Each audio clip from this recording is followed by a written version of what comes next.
WAD News 8's The Score. We need to bring the fight tonight.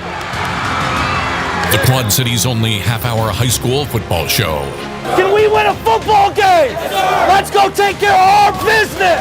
The Score, sponsored by Temple's Adcraft, Crawford Company, Blackhawk Bank and Trust, and Midwest Complete Construction.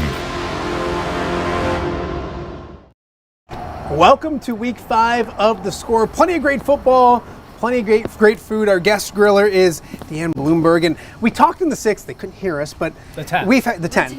Yes. We've had a lot of Iowa representation on this show. Yeah. And you needed to put. You're a huge Iowa State alum. I am an Iowa State alum. Okay. Our whole family. I mean, it's deep. My mom graduated from there in 1947. Kind of a big deal. I know it's deep. So your other football loves. Yeah. So I got to go to the DeWitt Central Sabres. All right. That's the alma mater.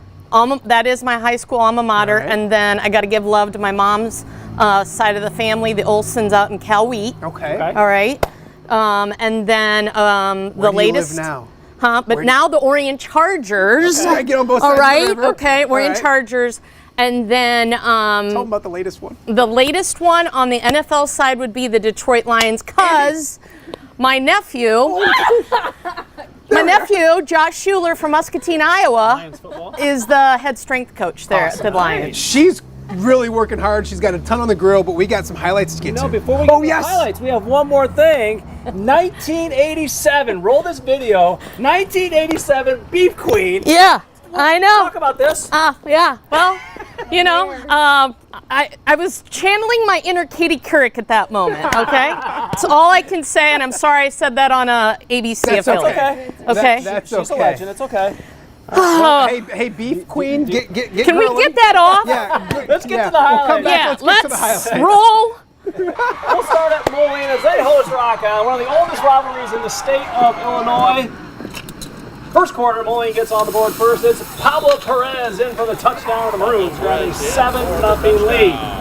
Let's fast forward to the third quarter because I left and came back. Elijah Taylor into the flat. Josh Nienhuis, 40 yards down the sidelines for a touchdown.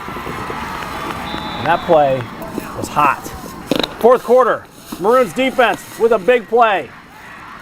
They knock the ball free, and they recover it. It's Aiden Vercottron on the recover for the fumble, and then it leads to this. I did get fooled, but Corbin Schnell does score a touchdown. MOLINE would go on to beat their biggest rival, Rock Island, by a final score of 28-10, and we are now joined by MOLINE's head coach, Mike Morrissey. Thanks for coming down, just down the street. Yeah. We talked to you during the 11 o'clock. We said you hadn't been down here yet. You hadn't had a big win at home yet.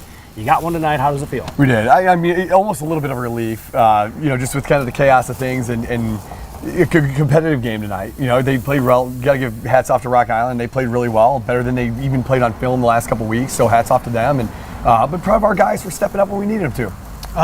The rivalry, was it what you expect on a night at Browning Field with the atmosphere and all that kind of stuff? Yeah, I mean, it's the same thing you get every year with this. And it's exciting for our kids. They put a lot of stock into it, and it makes it fun. It makes it fun just because of the tradition. We talked about the 100+ years that this has been played, and this is their chapter this year in this rivalry. And so a lot of guys took a lot of pride in that. You've been up here plenty.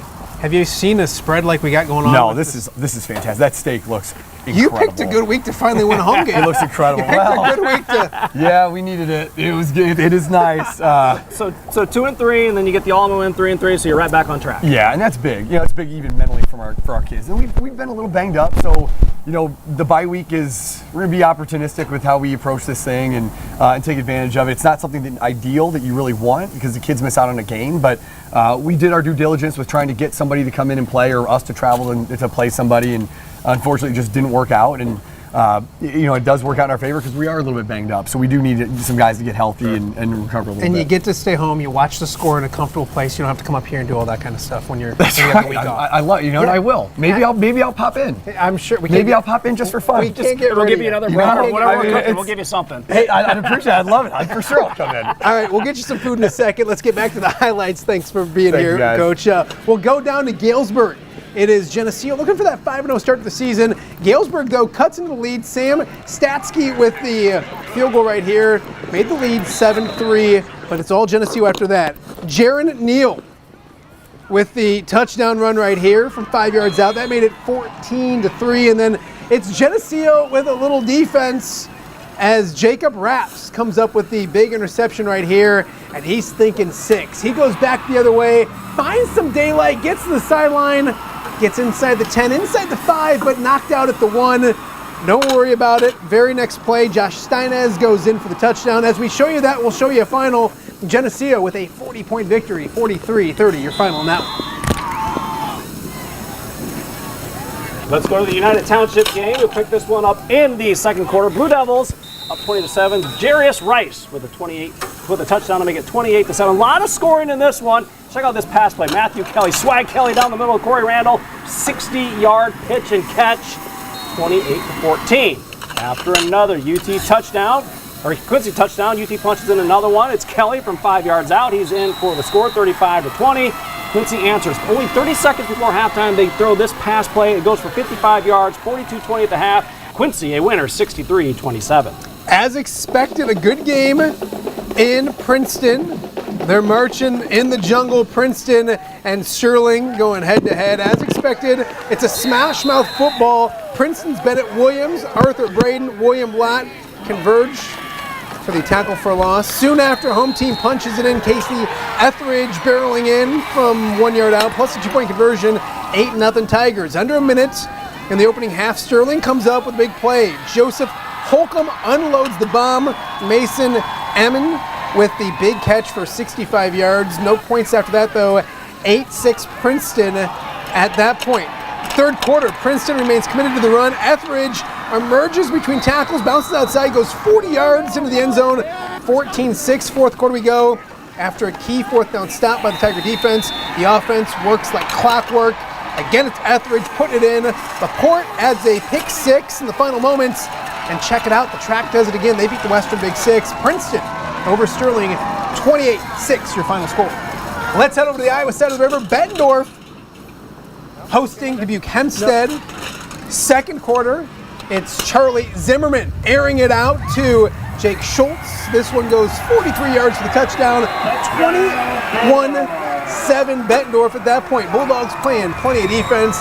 Check out Cooper Augusta getting into the backfield, getting the tackle for loss. Nice play by the defense.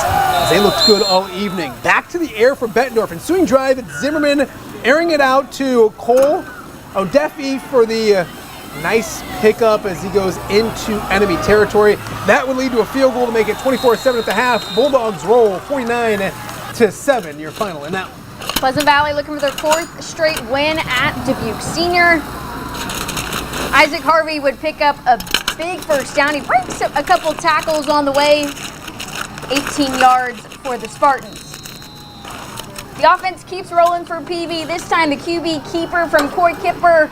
He walks into the end zone. PV would go up by a touchdown, and they would keep rolling from there on out. How about a fake punt from the Spartans? And guess who it is? The big man, Joey Van Wetzing on the Iowa commit. Yep, you're right. 40 yards. Knocking people over. Yeah, but eventually he gets taken down. But it doesn't matter because Coy Kipper goes through the air this time. 25 yards to the house into the hands of Isaac Harvey. PV rolling. They go 5-0, 56-19. North Scott Open Up District play. They're hosting Burlington. Let's pick it up second quarter. Lancers up 21-0. Jared Lee will take this one, and he'll go right up the middle.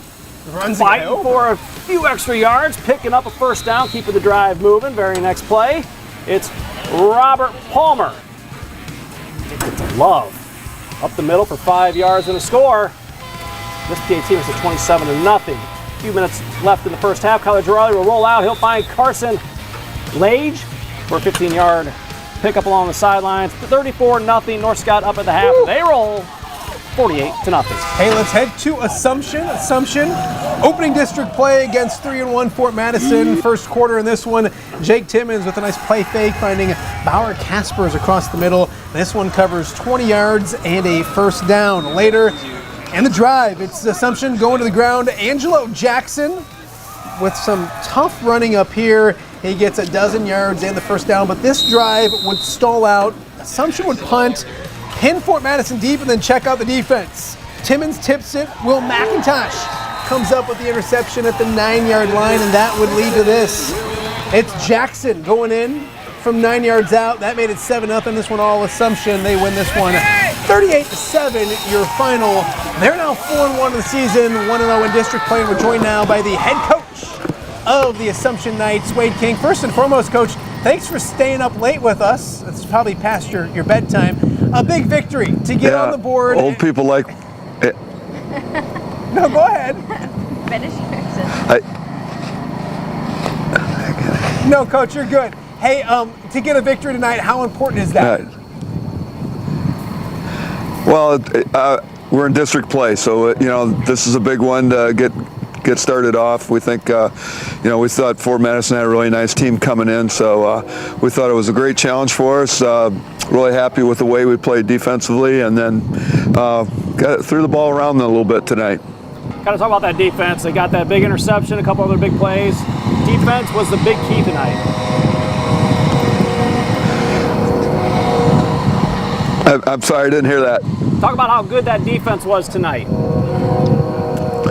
I think our coaches did a great job of getting our kids prepared. We kind of knew what they were going to do. I think before they did a great job of putting a game plan together. So kids executed it awesome, and just a great night on our defense.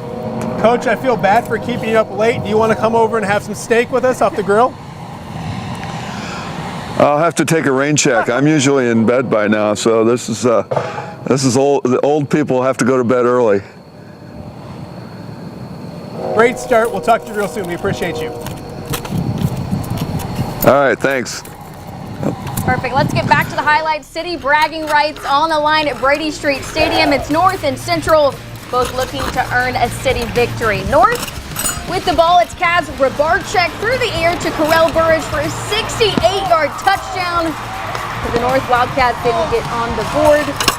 Then going the other way, the Blue Devils would get something going of their own. It's Blake Ferris through the air. He would find Jackson G's for the big first down. And that would lead to this. Blue Devils just keep it rolling from there on out. Ferris again, this time Shane Hagedorn, look at the catch. He almost falls, but he keeps on his feet. Let's check out a final in this one. The Battle of Brady Street Stadium. Oh, it's still going 42-14, North leading. Battle of Bryant Stocking for the second That straight. Looking for their third win of the season. Hosting 3-1 Davenport West, 7-7 second quarter, and it would be Ty Kozad, his second week back. He's going to decide to assert himself, as Mr. Scott Weiss says. 40 yards into the end zone and a 14-7 Muskies lead. Kozad, let's put another one on the board, he says. So this time from 5 yards out, he'll get the call and he'll knock it in. 21-7 Muskies. West had 38 seconds left in the first half and went 75 yards, capped off the quarter with this 37-yard touchdown pass from Gavin Brookhart to Cesar Garrido, making it 21-14 Muscatine at the half. Let's check the final score. It goes to the Muskies, 35-14. Let's get back to the Illinois side of the river. To the track we go. Dan's hometown. Orion taking on Rock Ridge on homecoming. First drive, 4th and 7. Cullen Schweigen keeps it around the end, picks up 23 yards. The freshman playing really good football right now.